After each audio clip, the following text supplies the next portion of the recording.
ডাউকি নদী স্বচ্ছতার রাজ্য। মেঘালয়ের সবুজ পাহাড়ের বুকে ভারত বাংলাদেশ সীমান্তে একেবারে কাছে অবস্থিত ডাউকি নদী। এখানে ঈশ্বর খুঁজে পাওয়া যায়। অনন্য সৃষ্টি এই নদী, যার জল এতটাই স্বচ্ছ যে নৌকো যেন বাতাসের উপর ভাসছে বলে মনে হয়। চারদিক পাহাড়, ঘন জঙ্গল আর নীল আকাশের প্রতিবিম্ব মিশে তৈরি করেছে এক নদীর তলদেশ পর্যন্ত দেখা যায় যেন কাঁচের উপর দিয়ে হাঁটছি আমরা। এখানকার জল এতটাই স্বচ্ছ যে জলের রং দিনের আলোর মতো, কখনো পান্না সবুজ, কখনো গাঢ় নীল হয়ে ওঠে। ডাউকি শহরটি ভারত ও বাংলাদেশের বাণিজ্যিক প্রবেশদ্বার হিসাবেও পরিচিত। এখানে ছোট ছোট কাঠের নদী ভ্রমণ করা অসাধারণ অভিজ্ঞতা।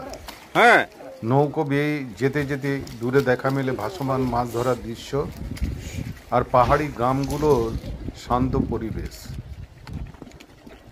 শীতকালে এই নদীর সৌন্দর্য চূড়ান্ত রূপ পায়। পরিষ্কার আকাশ, মৃদু শীতল হাওয়া আর স্বচ্ছ জলের শান্ত ধারা ভ্রমণ পিপাসুদের মনে এক অনন্য প্রশান্তি এনে দেয়। নদীর তীরে বসে সূর্যাস্ত দেখার মুহূর্ত যেন জীবনের অন্যতম শান্ত স্মৃতি হয়ে থাকে। ডাউকি নদী শুধু সৌন্দর্যের জন্য নয়, বরং দুই দেশের বন্ধুত্ব প্রতীক হিসাবেও পরিচিত। নদীর ওপারে বাংলাদেশের সুন্দর গ্রামগুলো চোখে পড়ে। এখানে ভ্রমণে এসে মন ভরে যায় এক অনাবিল আনন্দে।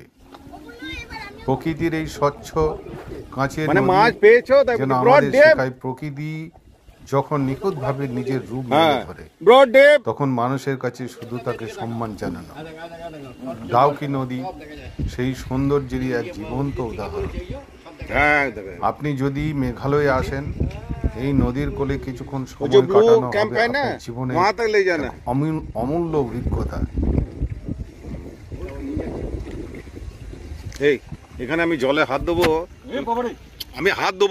তুমি কোনো চাপ নাই, তুমি ওই ছবিটা নেবে। জলের হাতটাকে নিয়েছ? তোমার মুখটা হচ্ছে না, দাঁড়াও।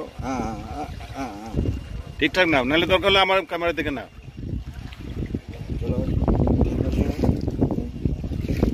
ভিডিও করছো নাকি? ভিডিও হ্যাঁ, স্টিল নাও।